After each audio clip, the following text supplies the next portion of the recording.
8-август. Жаратылыштын өкүмдары. Өкчөмө таш жерге ыргытылат, бирок анын бардык чечими Теңирден болот. Накыл сөздөр 16-бөлүм 33-аят. Бул аятты бүгүнкү күндүн тили менен айта турган болсок, оюнда картаны адам таратат, бирок кимге кандай карта түшөрүн Кудай чечет. Же чүкөнү адам ыргытат, бирок анын кандай түшүшүн Кудай чечет. Башкача айтканда, жада калса такыр кичинекей болуп көрүнгөн жагдайларды да Кудай өзүнүн максаттарын ишке ашыруу үчүн колдонушу мүмкүн. Иса мындай дейт: эки таранчы бир ассарийге эле сатылат эмеспи? Бирок атаңардын эркисиз алардын бири да өлбөйт. Матай 10-бөлүм 29-30 аяттар.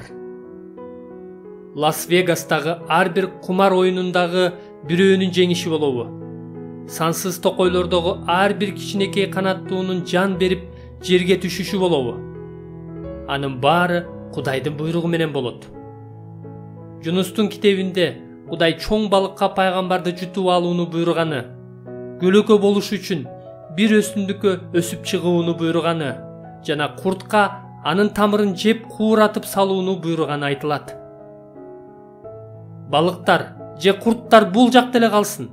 Асмандагы жылдыздардын баары Кудайдын буйругу менен пайда болуп, өз ордуларында турат.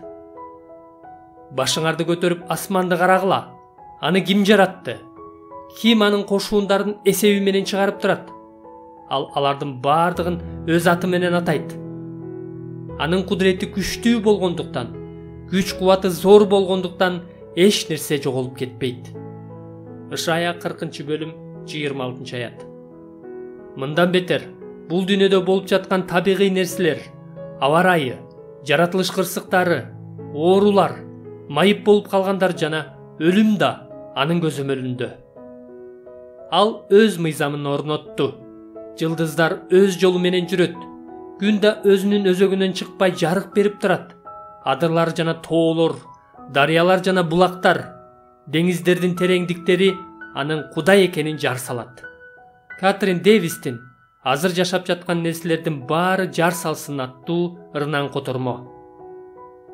Андыктан мунун баарына суктанып, табигый жол менен болуп жаткан эч бир нерсе акылман жана боорукер Кудайдын максатына жана эркине туура келбесе, ишке ашпай турганын жана толугу менен анын көзөмөлүндө экенин эстеп, жаныбызга тынчтык табалы.